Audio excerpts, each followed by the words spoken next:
The hockey world just got turned completely upside down, and we might be witnessing the beginning of the most seismic shift in NHL history. Connor McDavid to the Toronto Maple Leafs or New York Rangers. 6 months ago, that would have been laughable. Today, it's actually being discussed by serious hockey insiders, and the implications are absolutely staggering.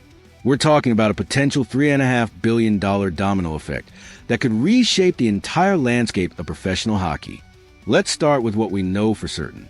McDavid is entering the final year of his current contract with the Edmonton Oilers, and despite everyone's assumptions that an extension was just a formality, things have gotten uncomfortably quiet on that front. When Frank Seravalli starts floating scenarios where McDavid could actually be traded, you know we've entered uncharted territory. Seravalli's recent comments on the BR podcast weren't alarmist, but they were telling. He pointed to a very specific timeline that should have every hockey fan marking their calendars. If we get a training camp and McDavid still doesn't have a new deal in place, that's when conversations that seemed impossible suddenly become very real. Think about the psychology here. Edmonton has built their entire franchise identity around McDavid. He's not just their best player. He's their everything. The Oilers have structured their roster, their marketing, their long-term vision around keeping the best player in the world happy and productive. But hockey is still a business, and businesses sometimes have to make impossible decisions. The financial reality is brutal for Edmonton.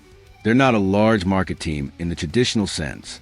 They can't generate the same revenue streams as Toronto or New York. They can't offer McDavid the same platform for global brand building that comes with playing in hockey's biggest markets. And if McDavid is having any doubts about spending his prime years in Edmonton, the Oilers have to consider whether it's better to get something back while they still can. Now, let's talk about what a McDavid trade would actually look like, because we're not talking about your typical NHL transaction here. This would be the most expensive trade in hockey history, and it wouldn't even be close. We're talking about a package that would make the Shea-Weber-PK sub-band trade look like a minor roster adjustment. For Toronto, the math is both simple and terrifying. They'd have to gut their prospect system, trade away multiple first-round picks, and probably include established NHL players just to get Edmonton's attention. But here's the thing, they could actually do it. The Maple Leafs are valued at over $3 billion by Forbes, and they generate revenue that most NHL teams can only dream about.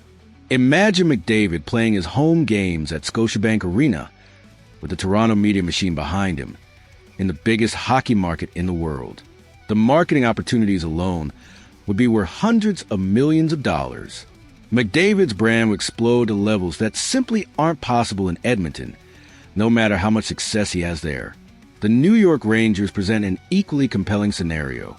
Madison Square Garden, the world's most famous arena in the world's biggest media market. Rangers games are broadcast to a global audience, and McDavid would instantly become not just a hockey superstar, but a mainstream celebrity. The Rangers have the financial resources to make it work, and they've never been shy about making big moves when elite talent becomes available. But let's be realistic about what Edmonton would be looking for in return. They wouldn't just want prospects and picks. They want established players who could help them remain competitive immediately. For Toronto, that might mean parting with players like Mitch Marner or William Nylander.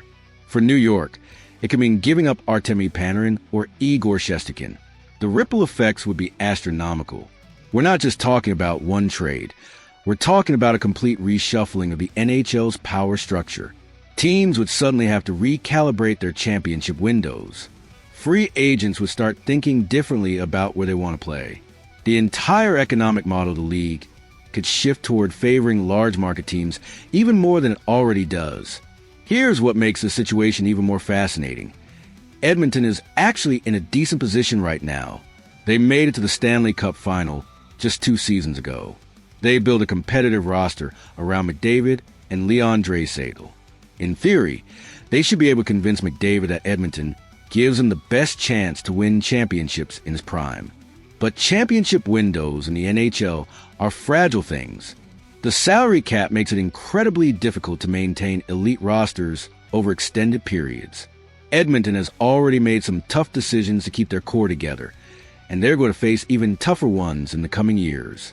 McDavid might be looking at the situation and wondering if Edmonton can realistically compete with teams like Colorado, Tampa Bay, or Toronto over the next 5 to 7 years. The timing of all this is crucial. We're not talking about a situation that might develop over the next few years. We're talking about the next 4 to 6 weeks. Training camps open in September, and if McDavid doesn't have a new contract by then, the speculation is going to reach fever pitch levels. Think about the pressure that would put on Edmonton's management.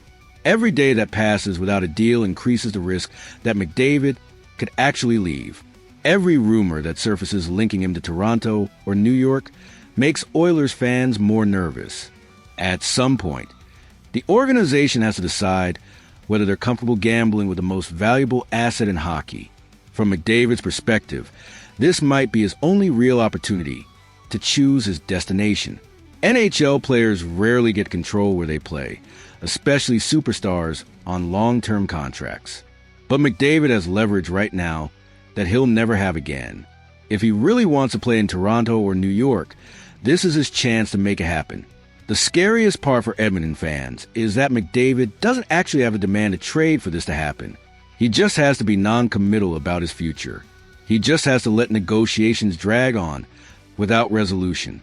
The longer the situation remains unresolved, the more attractive trading him becomes for the Oilers. We're potentially witnessing the beginning of a new era in the NHL, where the league's biggest stars have more control over their destinies than ever before. McDavid could be setting a precedent that other superstars follow in the future. If he can force his way to Toronto or New York, what's to stop the next generational talent from doing the same thing? The next month is going to be absolutely crucial for the future of the NHL.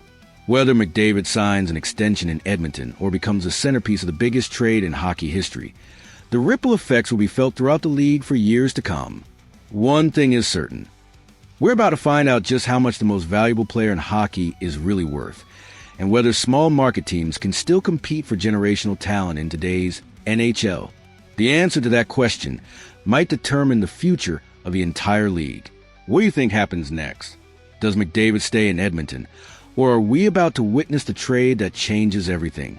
Let me know your thoughts, because this story is just getting started.